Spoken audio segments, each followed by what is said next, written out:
We would like to clarify persistent reports that former Speaker Martin Romualdez had purchased a house and lot in a plush subdivision in Makati City using the Discayas as front.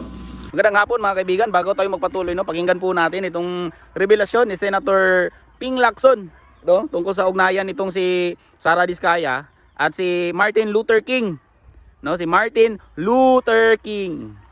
In the said sale, if verified to be true, this could possibly establish a direct connection between the former Speaker and the Discayas.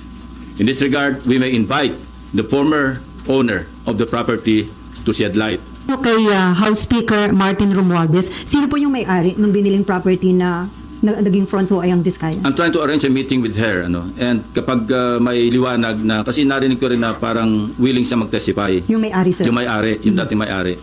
Para talagang, at least, pwede nating paghanapan o magsimula ng investigation tungkol sa direct connection o direct link between the Discayas and the former Speaker. Pero mag-attend na ho this coming Monday yung may-ari ng property? Sinasabi ko, nag-arrange ako ng meeting sa kanya, at kung sasang-ayon siya na mag-attend, papadala namin siya ng invitation. Sino po yung source ng information na... Marami nagsasabi niyan. So ito na po yung pwedeng maging direct link at yung simula, para may pagsimulan yung kung sino man yung gusto mag-imbestiga.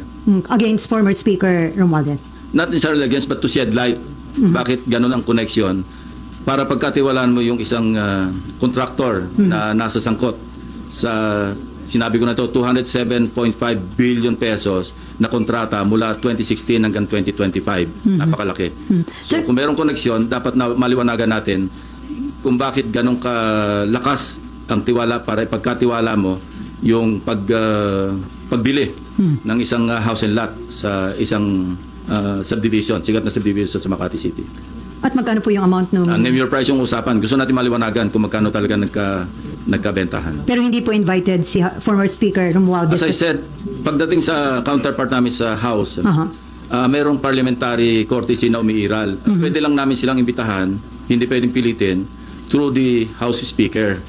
Pero kung ayaw nilang mag-attend, wala rin kaming magagawa. Kasi ganun din ang dapat na tratong ginagawa nila sa amin. Dahil nga sa umiiral na interparliamentary courtesy between the two houses. Yun na nga mga kaibigan. Ito po, pag na-establish po ito, this will strengthen yung mga hinala natin na itong si Martin Romualdez ay talagang kasabwat dito sa flood control. Sa pagnanakaw. Ito ay sistematikong pagnanakaw sa kaban ng bayan. Pag ito ay na-establish, this will become a ripple effect or magiging domino effect ito. Kasi speaker siya tapos hindi napigilan ni President Marcos.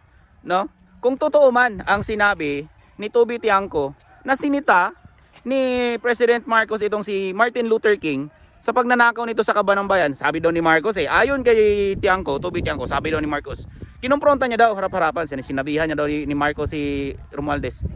Gaano karaming pera pa ba ang kailangan nyo? Ilang eroplano pa ba ang kailangan nyo? Ilang bahay pa ba sa Forbes yung gusto nyo bilhin? Nakaw kayo ng yakaw sa kaban ng bayan, wala naman akong kinalaman dyan. Kung totoo yun, impeachable yun. That is betrayal of public trust. Kasi, alam mo na pala, Marcos Jr. na nagnanakaw yung pinsan mo. Hindi mo kinasuhan. Wala kang ginawa para pigilan ito. Kasama ka sa korupsyon. Kung totoo man yung sinabi ni Toby Tiangco. Kaya itong si Marcos, it's either magnanakaw talaga ito o talagang tama ang sinabi ni President Duterte na siya ay mahina.